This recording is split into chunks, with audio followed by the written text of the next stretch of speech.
In typical unreliable fashion, the building management company for my block of flats has decided that December is the perfect time to book the construction crew and the giant crane to come and put vent holes in the exterior cladding of our building using hammer drills at 9 a.m. every day.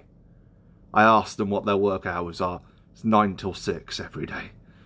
So, for the next few days or weeks, they're going to be drilling vent holes to the exterior of the building, and out front they've got scaffolding. But the front isn't the problem. I live out the back of the building, and they've got a crane and a massive hammer drill, and they start at 9 a.m.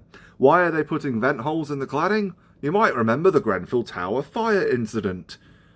Yeah, we have very similar cladding here, and unfortunately the building management company has still not made any arrangements to replace that.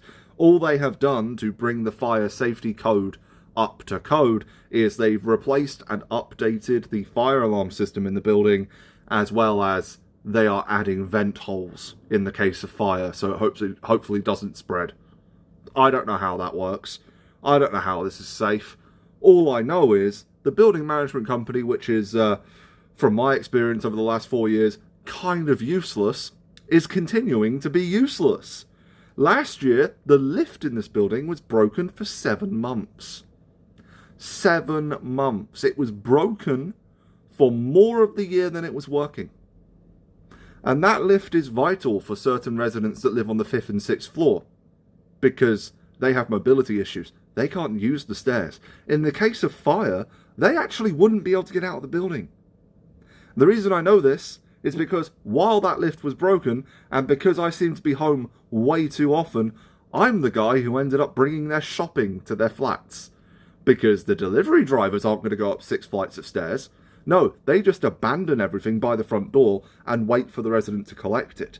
And if that resident can't use the stairs, it just sits there until it goes rotten from being in a greenhouse-affected reception area. Because the front of the building, the entrance is glass, and it's a very small room. So if everything is left in that room, when the sun is out during the summer, everything gets really, really hot in there, and it's no longer safe to eat. I wouldn't live here if I had a choice, okay? It's a very cheap flat. It's a very cheap flat. And when I say it's a cheap flat, it's not the cheapest in the area, but considering the size and considering where it is in relation to the rest of the town, it's about £300 a month cheaper than it should be, and I don't know why. Maybe it's the state of the building.